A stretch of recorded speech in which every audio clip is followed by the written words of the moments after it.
Hello everyone, we're back again with the Great Ace Attorney Chronicles. Last time, the jury decided for a second time that our poor client is guilty, so we're gonna go in there and smack him around again. Show them that their own thinking contradicts with each other. Maybe the maid will change her thoughts. Maybe Mr. Fairplay, whose name I checked the VODs for, will decide to switch. He considered. Oh, hi, Sporkles! Nice, we're in. Sporkles, guess who's on the jury? It's Fairplay! You know, the Abe Lincoln looking guy. There he is! He's a juror now!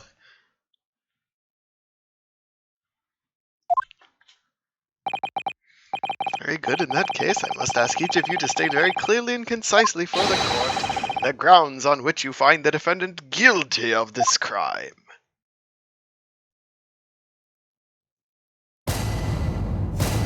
Also, I think that's the hat guy. He's left behind evidence at the scene, didn't he? Oh, those 3 books of his. There was some novel alternative explanation about how the victim was stabbed. I might reconsider. Alright, stabbing. Even if the woman was throwing books, it can't be related to this crime if the window was closed, can it? Dearie me, it was only a little book, hardly life-threatening, even with a direct hit.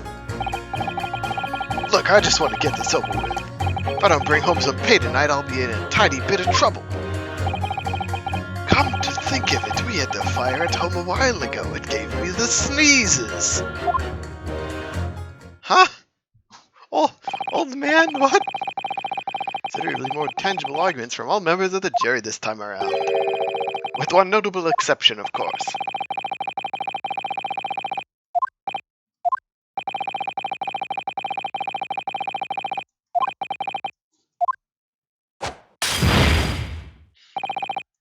No one else was at the scene to commit the crime.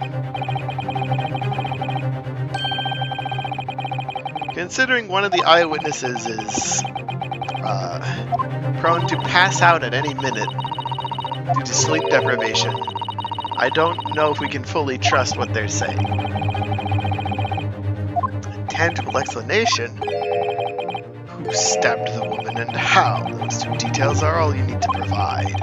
Give us a name and a method by which the attack was conducted. I was thinking this might be hard.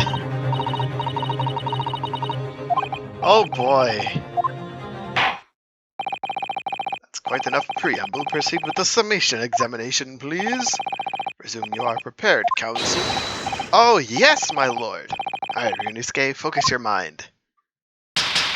Ooh, a double slap to the face. The key to this summation examination is going to be juror number 4, the maid, or should I say Miss Garradeb. A book that disappeared from their house on the evening of the incident. The 4th book found in the victim's hand. Must be a way to link the 2. Yes, that's what we have to find. Using every technique I've learned in my short career, whatever it takes. I gotta watch the... Oh no, I gotta watch how people react to things other jurors say? Oh no. At least the lovey-dovey couple's not here anymore.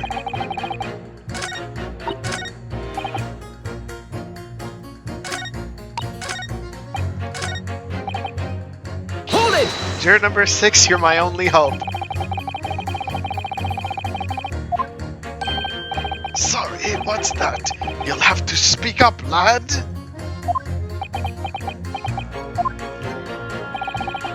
Can you tell us more about the fire? Just last winter, my grandchildren baked me a lovely cake on my birthday. Had 75 candles on top, it did. What was a sight to behold. You put candles on a cake? Was it some kind of devil worship? Of course not. It was an angel cake to celebrate my birthday. Seems that's a common custom here in Great Britain. Maybe I must have all my puff to blow them out. I must have blown wrong somehow. The flames didn't go out, but the candles went flying all over the room. Furniture caught and everything went up. The whole place filled with smoke. That really sounds like devil worship to me. And by the sneezes, I presume you mean a cold. How did you catch a cold from a fire? What a fiasco it was. The grandchildren, bless them, threw water over me as they tried to put out the flames.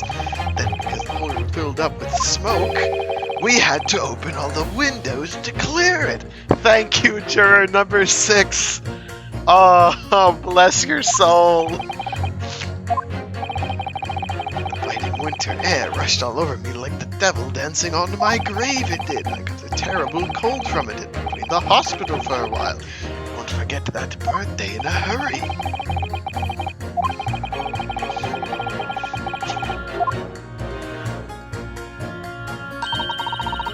Demonstrate who, apart from Mr. Knotsman, could have attacked the young woman on the street, as well as how he or she could have done it. Once again, the jurors' statements are full of personal prejudice. A lot of them seem convinced they're right, even in the face of logical arguments to the contrary. Pit them against each other. Yeah.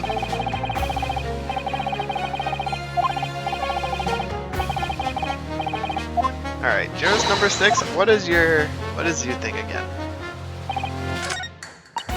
I can just do this.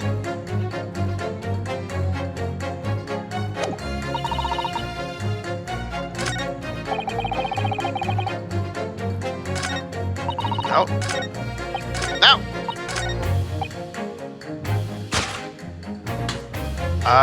Pitch. Objection. Number 3 and number 6, just like in the first trial. Don't point at me again. I told you it wasn't me. What's that you say? Speak up, lad. Speak up. Juror number 3, do you see? Oh, me? See what, sir? Here, juror number 6's account of his birthday celebration. It seems, despite being a Londoner, he once opened his windows in the middle of winter. Well, yes, of course, because it was an emergency. I mean, obviously, if the room was filled with smoke from a fire, then you'd be mad not to open the... Oh! Exactly! On the day in question at the time of the incident, there was a fire at the Garrideb household. Mr. Garrideb had the following to say about it. The whole place filled with smoke. Oh my. Excuse me. Juror number 4, do you have something to say about that? Stop chugging your tea! Just drink straight from the pot if you're that thirsty. Dearie me! What is the meaning of this? You imply I'm hiding who I really am. It's imperative that you confirm something for the court. Please, it's time to drop the pretense. What is it? When the fire started in your house that day, did you or your husband open the window? I beg your pardon? What are you insinuating? The room would have been thick with smoke after the carpet and bookcase caught fire as they did. In a situation like that, it's inconceivable you wouldn't have opened a window. And what if we did?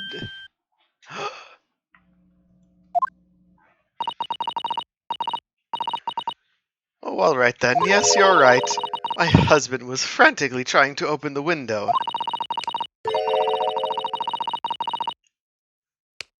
Which can't have been easy, since I continued to give him a justly deserved book beating.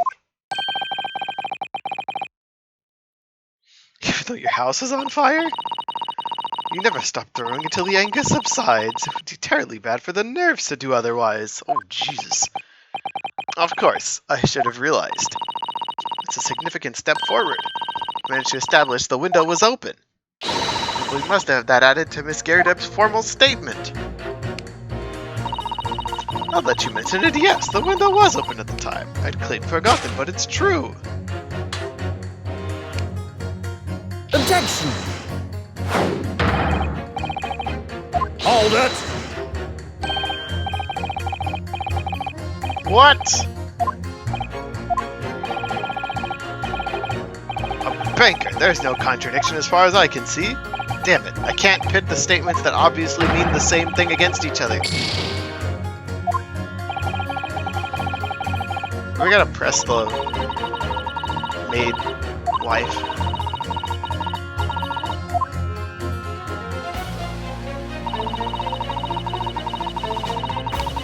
Hold it. Tell us more about the window.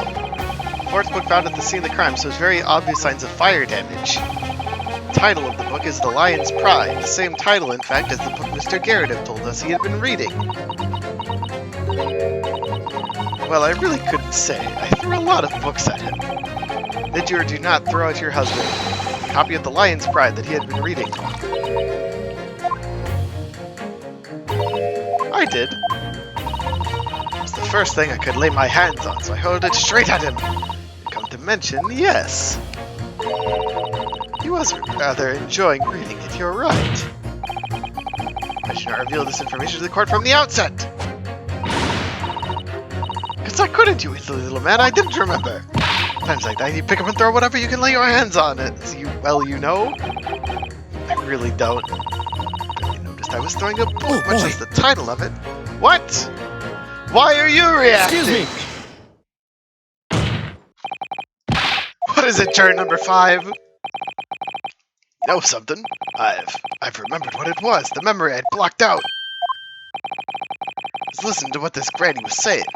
Brought it all flooding back. Who are you calling granny, you cheeky devil? I'm Miss Garrideb, the maid, I'll have you know. Man doesn't even flinch. Please tell me that's not because he's used to being hit all the time. What's with all the domestic violence in London? It's about 2 weeks ago. I just gotten home after work. I put my hand in my pocket for the wages I just earned that day, and I nearly died. There was a hole. Every last penny had dropped out. Oh dear, what a disaster. Hadn't heard the half of it, boy. Wife was cutting up some chicken at the time. I could hardly get the words out. I told her straight. Lost the day's wage, love. Next thing I knew, the blade was whistling past my ears. Stuck straight into the wall next to me, it did, about 1 inch deep. Sweet Jesus! I didn't realize London at this time had so much domestic violence everywhere. There's the maid, there's this guy's wife, there's the lovely, loving couple. I don't even know if love is real in this London. Sweet Jesus! That's a real disaster, isn't it? I'll never use the word lightly again. Anyway, the point I'm trying to make is this. Women lose their rag, they'll throw anything at you. Knives, hatchets, hammers, you name it. No, that's not me. Throwing household objects at people is, well, so uncivilized. At least attack with honor. Use a bow or the like. What? Attack? Who are you going to attack? Never mind. Anyway, this man's words could be rather significant. I don't think we want to come back to the bow and arrow thing. We got some more statements now. What do you think? Linda's open when they were arguing that day. She's finally admitted to it. It's a very significant victory for the defense. Are you telling me she chucked a knife out the window?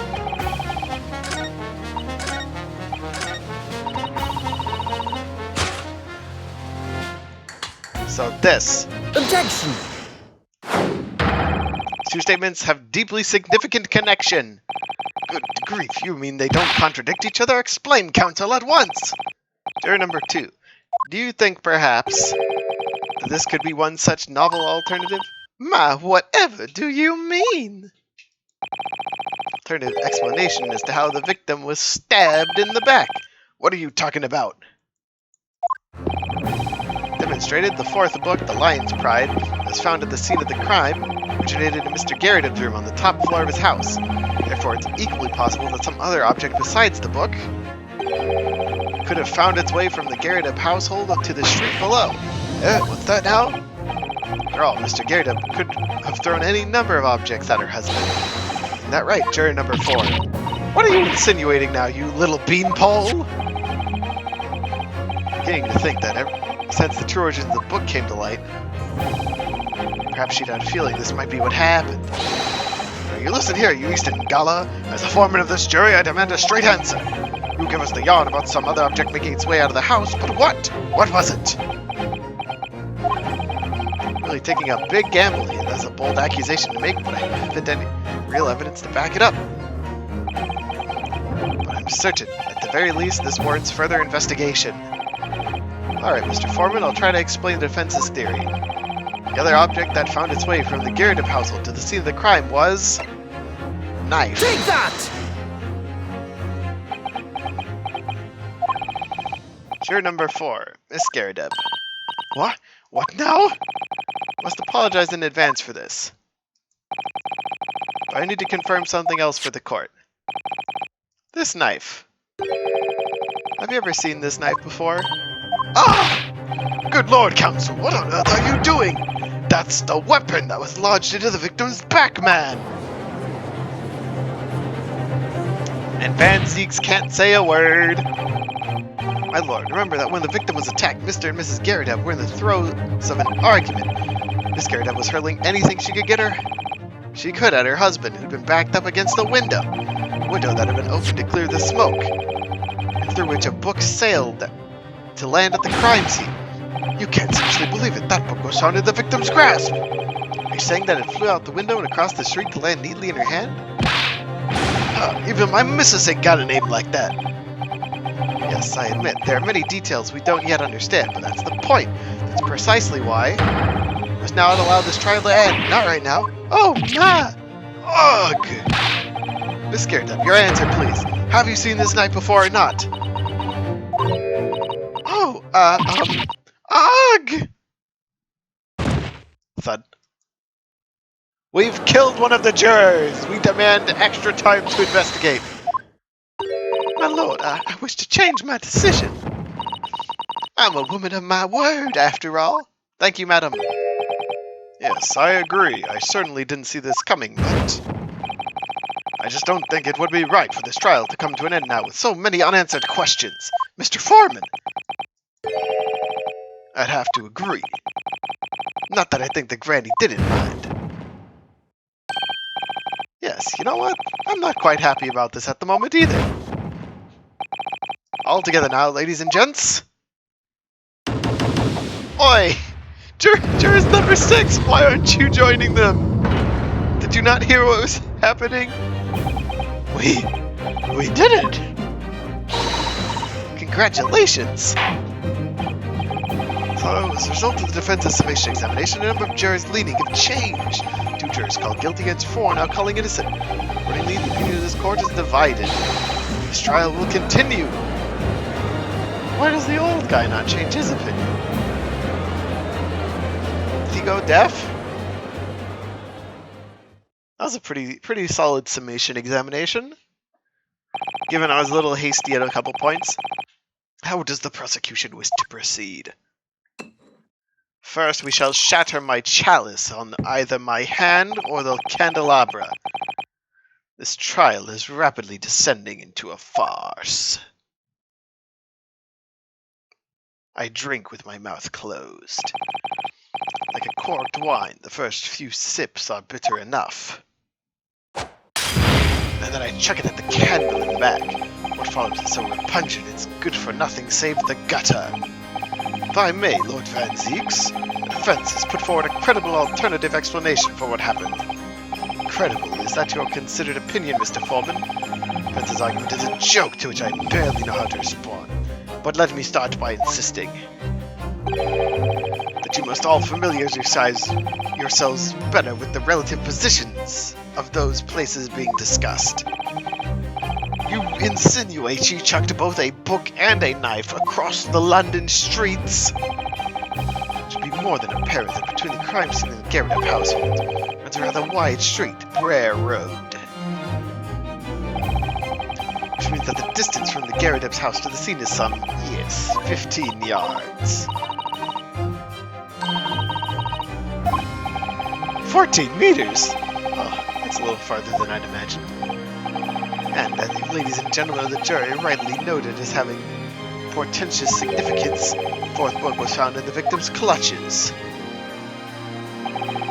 In other words, the smoldering book wantonly hurled by the lady of the house traveled some 15 yards to land on the opposite side of the road, neatly between the collapsed victim's fingers and thumb. Is that your final conclusion, my learned and deluded friend?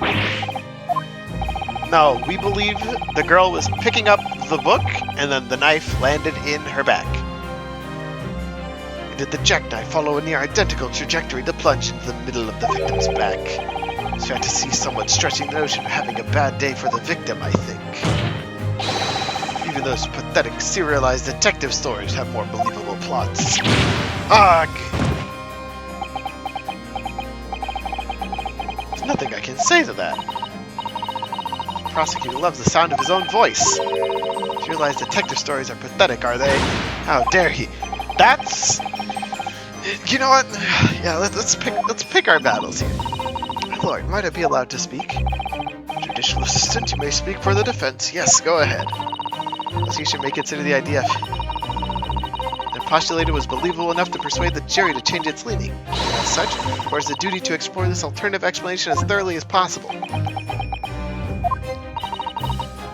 that end, Juror number 4, Miss Joan Garrideb, must be called to testify and submit to cross-examination. Saints alive! Cross-examination of a juror? Hey, she's awake! Order! Order! Order! Well, this is highly irregular. It's unprecedented for a member of the jury to be summoned to the witness stand. Objection! Well, you mean 2 of them were on the witness stand in the last trial. And unnecessary. Lord Van Zeeks? There are already witnesses in the stand whose testimony the defense may further cross-examine. My learned friend's partial theory has any truth in it, then both the burning book and the jackknife must have flown through the sky before this couple's eyes. And we must assume they would be able to testify accordingly. What say you, witnesses?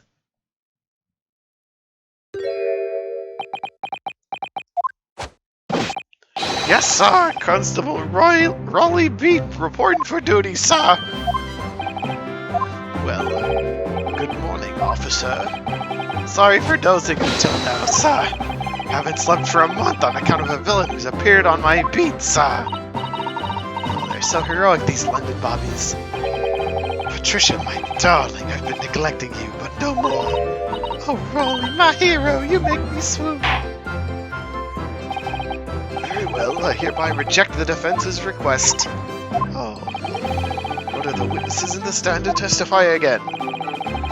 State forthwith before the courts any details pertaining to the defense's alternative explanation of the facts. Yes, sir! You aren't awake, you're still drowsing. Come on! The case has nothing to do with Mr. and Mrs. Garrideb. Believe me, a London bombing is good for his word. See, son, the windows on the top floor are high-hinged casements. Obviously, if anything had been thrown out the window, we would have seen it. I did leave the scene to go fetch help, but I trustworthy Raleigh was there to make sure nothing was disturbed. I didn't take my eyes off the crime scene for one moment, sir. Nothing strange to report on that front, sir. How can we trust this witness when he's falling asleep? Top-hinged casement windows. That detail was not in the police report, Constable. Ah, yes, sorry about that. I must have been a little drowsy. You don't say! Cannot excuse your sins with drowsiness every time, Constable. No, sir! I'm sorry, but... What exactly is a top-hinged casement window? And you cannot excuse your ignorance with such trite remarks, my learned friend. I got here 2-3 days ago, Max! You expect me to know what these random window types are in a country I've been in for a few days?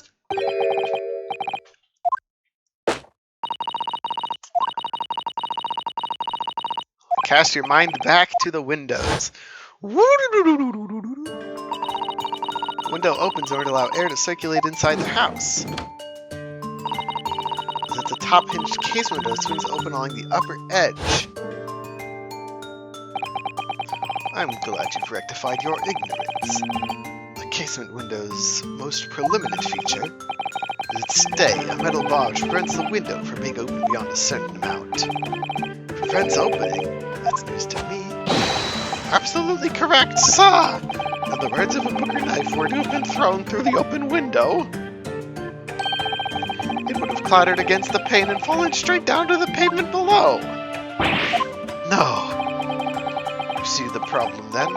Good, your education in Windows is complete. At least until Windows comes out for Windows 10, then you'll have to take a whole new course. There's never any possibility of either the book or the knife traveling 15 yards over the road. That is, unless the window pane had been shattered, something we've discounted already. Can be! See that, Rolly? That young Japanese man just collapsed in agony. Yes, my darling, I saw it. I saw it. He crumbled before me. Oh, Rolly, you're so strong. How is this happening? I haven't even started the cross-examination yet, and already my argument's been destroyed. Counsel, if you could drag yourself upright again, the court awaits your cross-examination. My lord. Oh good, another desperate situation. Yeah. Constable Beats report. Case has nothing to do with Mr. Carey. Believe me, lead Bobby is good for his word. Sure. Top hinged casements. Hold it! Are you sure you didn't see anything?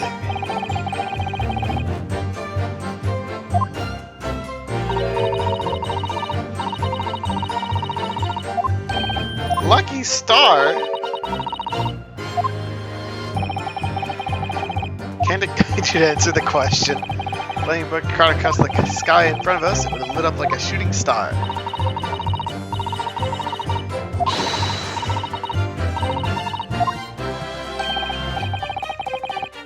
Huh? The smog? You couldn't see any You couldn't see stars, but you could see the victim's face, or the defendant's face, clean as day.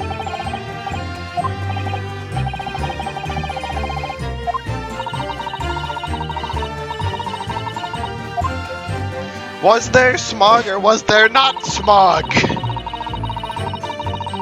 Hold it!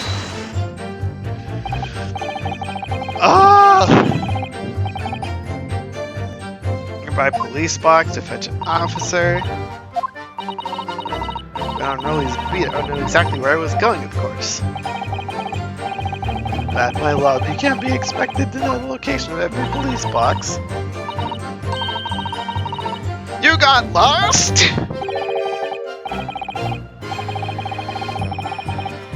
What? Is that actually something people look for in romantic partners, having a terrible sense of direction? Boo! Get off the stand! Not like you could find your way home if you did.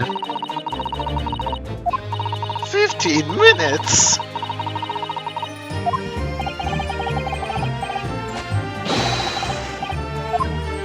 I'm sure you passed out while standing up.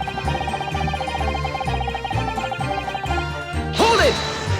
This is the most doubt-worthy thing he's said this whole time.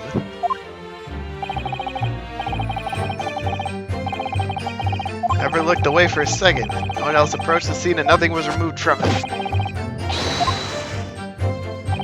Man, the yard's honor is going to take a really big hit.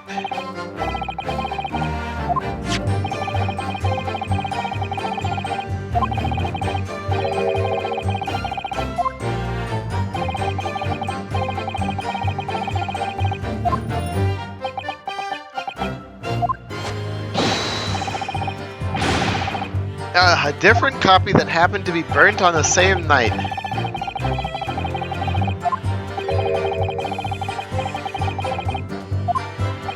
Yeah, why didn't she put the book in her bag, eh?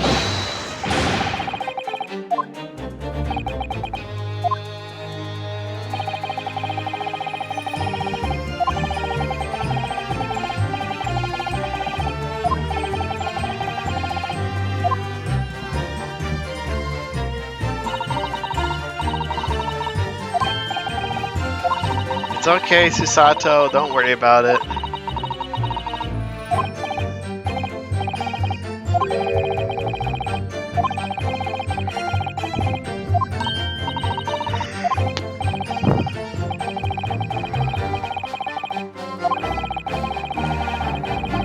Yep, the book found its way to the crime scene.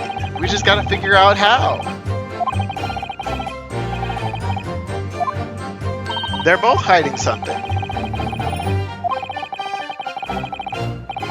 I hope they offer more information after I've pressed everything like last time. Hold it! What do we got now?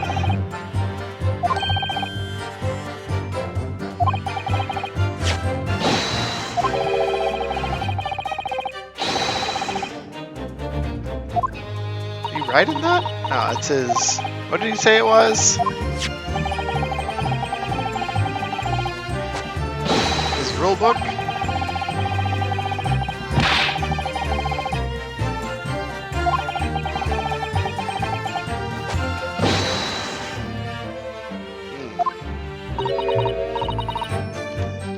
Let me check the log.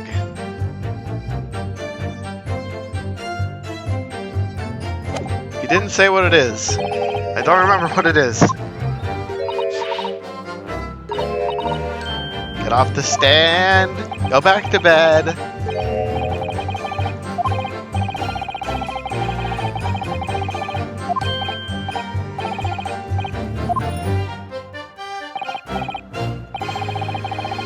Answer the damn question, man.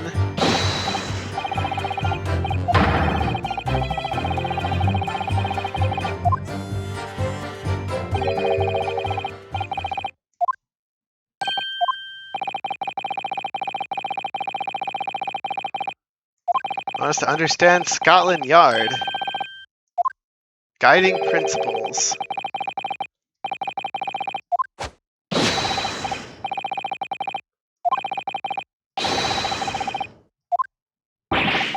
Oh, I get to read his book! Yay, evidence! Thank you!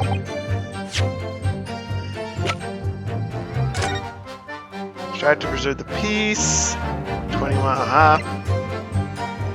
Crimes of jurisdiction. Crimes of Scotland will be unless to sit with the initial investigation of detectives. Well, crime's not in your jurisdiction. Why do you know all this?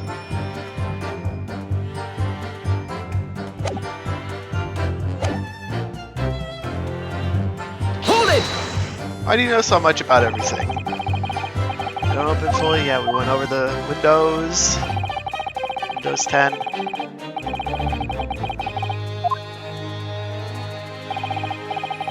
I think they're out of the window. We strike the pane and fall to the street. Going to mark the map. Here is the location where objects will be found.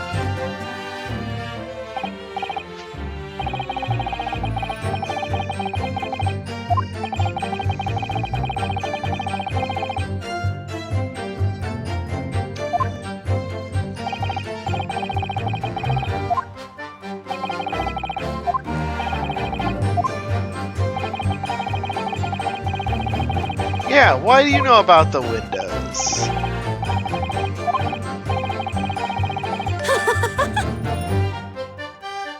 Excuse me! We're gonna go in on this. Sorry? You look all delighted. There's some particular reason for that. I was just remembering, that's all. We really were so lucky. Lucky? Of course I feel terrible for the poor woman who was attacked. Don't misunderstand me. We're just so lucky it didn't happen on Broly's beat. We're so close, you see.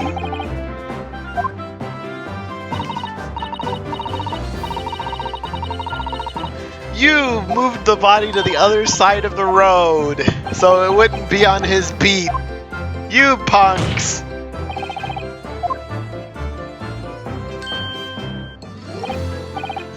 Oh, yes, that's right. I was helping out with interviewing the occupants of the Garrett household yesterday. Their house is on my beat, you see, sir.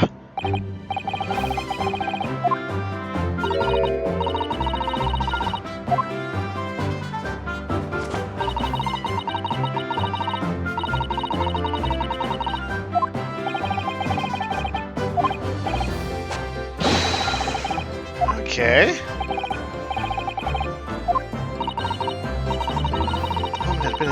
on the other side of the road, we would never have been able to go for that meal to celebrate our wedding anniversary. So you moved the... Oh my god, you wouldn't!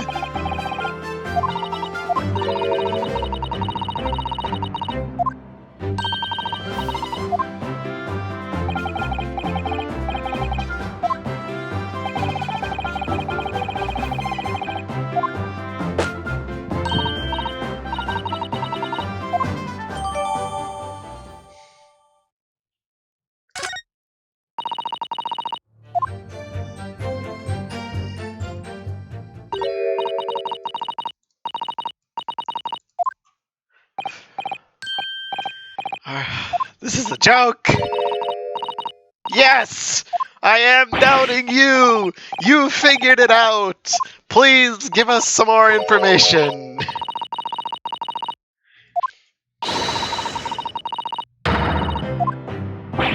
Then give us some more of your word, ma'am!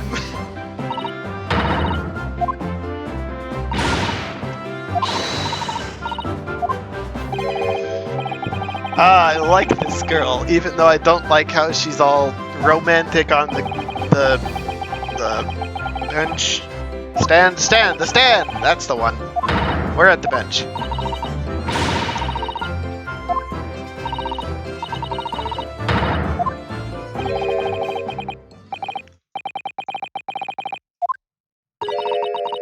What could she possibly be about to say, I wonder?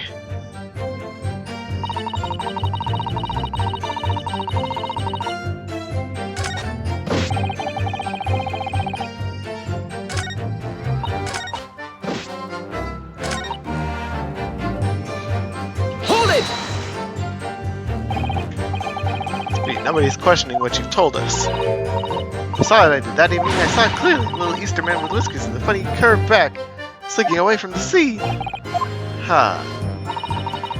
And what I didn't see as well. I didn't see any flaming books or knives flying through the sky.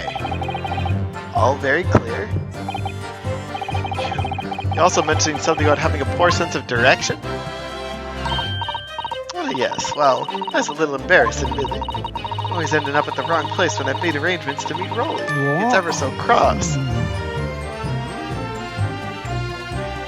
Excuse me! Rolly?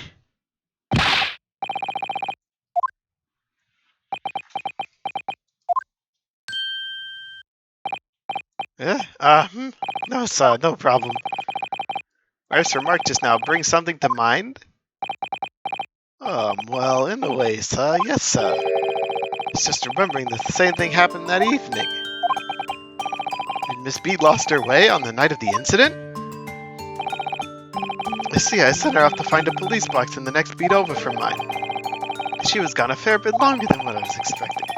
Thought she'd be back in like 10 minutes. My darling was gone a good 15. Oh, Rolly, you're such a tease. The reason I was so long was because of the bouquet, silly bouquet. Sorry, what bouquet are you talking about? It's a present for our wedding anniversary. Rolly's so boo!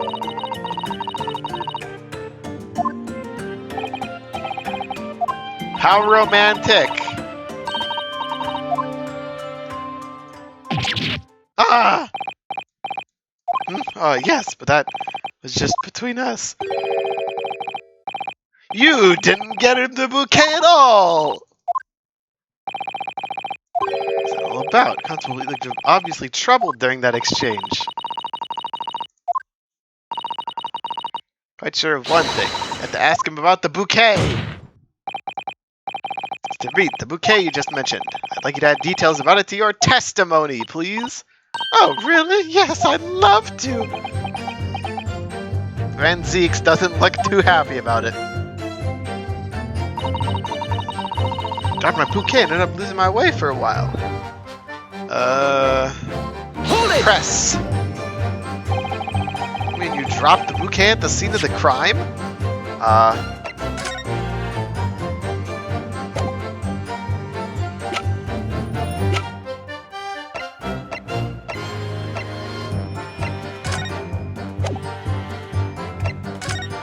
don't see a bouquet in the picture. Yes, that's right. Oh, I was so upset. Ran over and saw it was a woman with a knife in her bag. I was so shocked I dropped the bouquet Rolly gave me. In a dark spot where the streetlights weren't casting any light, so I didn't notice it first. And then he went to the police box to report it, the policeman whose beat it was on. Yes, I came back to the scene together with the other constable, you see? I spotted my bouquet again. The funny thing was, I went to pick it up. It was nowhere near the victim's body at all. In case you need reminding, Miss Beat, the victim is not deceased. I was all flustered for a moment before I heard a voice calling me to the other side of the road. Your husband, presumably? That's right. Silly me, I'd gone over to the wrong side of the street. Although, I'm gonna blame the bouquet this time. I can't think of how it got there. I really can't. It's moved the not dead corpse! Curious indeed. Isn't it? But the worst is, I forgot to pick up the bouquet again when we left the scene. For Rose is Rolly Robbie. Changed from the gutter he's been so long collecting. By bouquet, do you perhaps mean this sorry, solitary Rose? Oh, yes, that's it. Okay, Rolly bought me for our anniversary with old bits of change he found in the gutter. Maybe just call it a rose. Tell us, Lord Van Seeks, where did you come by that flower? According to the report by the police officer in charge of the crime scene investigation, it was found on the edge of the pavement in front of the Garadep household. In front of the Garadep's house? Though it wasn't noticed until the morning as it lay where the street lamp cast no light. It is believed to be of no relevance to the case since it was found on the opposite side of the thoroughfare. Thank you, sir, thank you. Can I have it back now, please? No, I think for good measure this rose should be added into the court record as evidence. Oh. You were on the other side of the road. So it's another accidental death. I've solved the case.